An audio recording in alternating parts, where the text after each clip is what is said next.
সুপ্রভাত বন্ধুরা। যতই ইমেজ পোস্ট করি না কেন, মাঝে মাঝে একটু লাইভে আসতে হয়। তা না হলে যে আমি বেঁচে আছি সেটা তোমরাই বা জানবে কি করে। তাই আজকে আসলাম তোমাদের সকালবেলা একটা ছোট্ট কথা বলার জন্য। এই দেখো গাছের ফুল।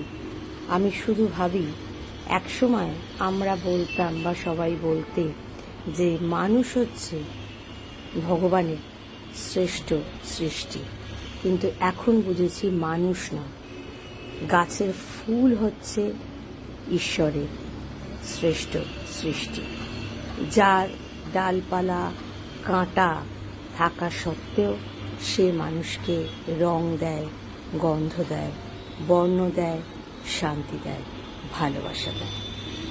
তাই আমাদের সবার উচিত ফুলের মতো নিষ্পাপ সুগন্ধি হওয়া আর সবাইকে নিঃস্বার্থ ভালোবাসা বিলিয়ে দেওয়ার মন্ত্র শিখে